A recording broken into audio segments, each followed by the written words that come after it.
welcome back to The Price of Business. I am Bill Knapik, sitting in for Mr. Kevin Price, and thank you, Kevin, for allowing me to be here today and talk to such interesting guests and such great topics. And one of my favorite topics, the canine world. People love dogs. I have 3 dogs now, so I love that. In the meantime, sometimes we have to have the right training, and I have just the man on the phone. His name is HP, and he is with Sit Means Sit Dog Training here in Houston.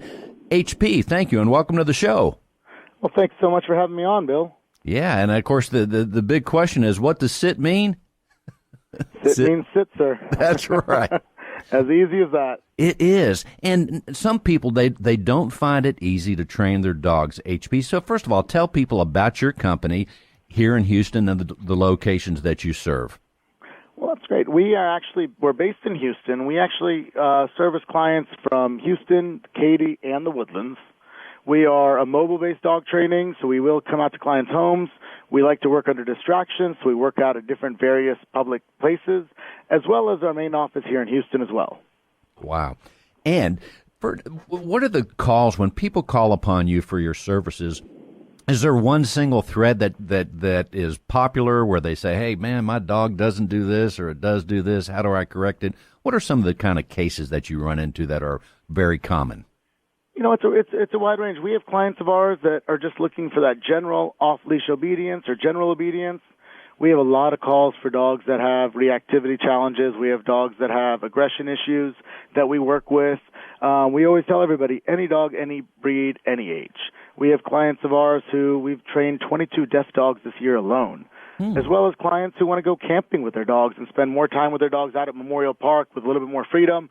We want to be there to basically tailor our programs to our clients' life and their dreams, and not just about building it into what we want, but what is it they want to do. So we tailor all our programs to obtain that level and goals that they hope to accomplish with their dogs. And that's very nice. Let's go back to one of the things you said there is about the deaf dog. That's interesting. First of all, how many dogs out there have hearing problems like that? I wasn't aware of that. Yeah, there's quite a few dogs that can be born deaf, and there's quite a few dogs that as we get older, we start to lose our hearing. As they get older, they start to lose theirs. Last year, we trained a 14-year-old golden retriever that had lost its hearing. Wow. So that goes back to one of the things I would say is, can you teach an old dog new tricks? Yes, sir. I mean, we've proven it day in, day out. And you do it every day. That's wild. And that's so great. It must be very satisfying. And I think you have at least 1 or 2 dogs. Is that right? I actually have 3 dogs myself. There you go. 3 seems to be the magic number. And this training, I would think, like children, I know with my 3 dogs, each one is different. So then there is the tailored training approach that you use, right? Yes, sir. When we tailor around our programs, really we're attention-based. Most of the problems we have with our dogs, and that's why training a deaf dog is actually quite easier in a lot of ways, is we're not so vocal, we're not so forceful, but if we can teach attention and focus and reward that, now that our dogs are wanting to pay attention, understand what it is we want, we can teach anything, just like with kids. You can't teach a child anything if you don't have their attention. We can't teach a dog if we don't have their attention, and that's most of the struggle. If we can teach attention and focus, everything from that point on is much easier and faster because the dogs are willing to learn and they understand what we're asking of them. That's very interesting. Attention and focus. So the first thing, let's say someone enrolls their dog into your training, and I also know that you teach more than one dog at a time. Should an owner have more than one like we do, they could come in at the same time. But what's the first thing, let's say that first day of training, what do you do with the dog? And I know you have a boot camp, it's called. What do you do at the boot camp, for example? So during the boot camp program, it's us jump-starting. It's a day camp. And basically, we're going to be starting off with a couple basic foundation commands. We work on a recall and a come. And we work on placing. Placing is simply teaching boundaries, like us driving between 2 white lines on the road. It keeps us controlled, keeps our car in place, and gets us a little bit more structure in where we're going. Same thing with our dogs. If we can teach them structure within a certain boundary and area that can be large or small, they can start understanding how to control their energy. That recall is very important because we need to have that for safety. I need to know that I can call my dog back no matter if they're running at a dog park or they accidentally run out the door when it opens up, to be able to get them to come back to me. And that alone will transfer into my walk at one point, because my walk is nothing more than a recall of my dog staying next to me. Nice. And also, what is it about this? I know that you're very passionate about your profession and also the trainers that you have in the locations right here in Houston. But tell people, what is it that you love about dogs in general and your passion for teaching, HP? Oh, absolutely. Dogs, in so many ways, I watch the way they can change everybody's lives and make them better. Dogs have that compassion, they have that love, and it's unconditional love no matter what. All dogs care about is, can they trust you? Doesn't matter where you come from, who you are, how long you've been dog training, how long you've never been dog training. If a dog can trust you, they will give you that unconditional love, and that love will, on happy days, on sad days, they are always there for you. They are truly your best friend. They are indeed, and they seem to always watch us, and I think they sometimes know more about us. They know about what we're going to do next. That always amazes me, I guess because they have plenty of time on their hands, and they look at you, and it seems like that next move you make, they knew you're going to do it. Do you ever see that?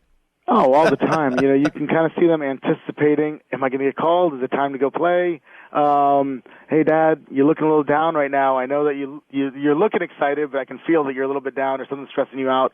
Come on, let's hang out. Let's turn in. And that's why they make such excellent therapy dogs as well. Yes, and when we see just a dog that is well behaved, maybe a neighbor's dog as they're walking around versus some of the other ones that aren't well behaved, and we see police dogs, military dogs, we see the capabilities that these animals have to be able to do so many things. I mean, it's incredible. Oh, it's so true, and I tell everybody, our dogs all need a job, and that job doesn't have to be pulling a sled or being a police dog. That job can just be simply understanding that obedience, and we're out and about together. And the better we have that attention and the better quality of life we have with our dogs, it's amazing that now their quality of life increases as well, because they can go everywhere with us. We're not worried about not taking them, or we're not worried about taking them. We're worried about not taking them. Now we know that they're properly behaved. We can go everywhere with them, and that just makes my dog even happier, knowing that he can be everywhere that I'm at. And indeed, the relationship is enhanced like that. Now, I mentioned boot camp, and you also said that you tailor the program for the dog and the person. But tell people some of the other programs that you have. You have a boot camp, and you have a couple other things. Give them an idea. We actually have a couple programs, and the benefit of it is we want to tailor to each individual client. The client that wants to hurry up and just enjoy and manage that dog right away. The client who wants to come with us through process A all the way down to Z. We want to tailor everything to what's going to work for every individual client. The boot camp is a great jump start, and then for the busy client that still wants to stay pretty hands-on, so we kind of split the training 50-50. We spend a few hours with them during the day, 5-6 hours with them, getting everything jump-started to make it a little bit more manageable, but the owners are still going to come in, get a lesson that evening, and they're going to train during the week until the following week's training. We have an immersion where the dogs actually come and stay with us. They get immersed into our lives. They go to restaurants with us. They go out to parks with us. They go everywhere we go, including our own home at times, and that way we get to train them in home environments, home-like environments, out and about, those same environments they're going to see.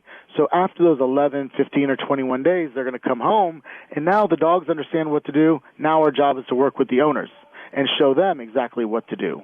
Very nice. And, of course, we have our private one-on-one training where we're just going to go from A to Z, and we're going to spend an hour a week with our clients.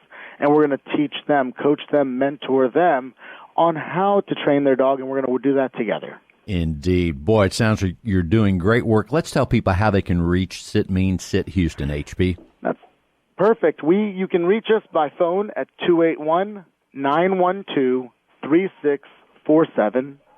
You can also reach us on the web, www.sitmeansithouston.com. Sitmeansithouston.com. One more time on the phone number, HP. 281-912-3647. Very nice. Thank you, HP, with Sit Mean Sit. In the meantime, everyone, you're listening to The Price of Business. We're coming right back after this.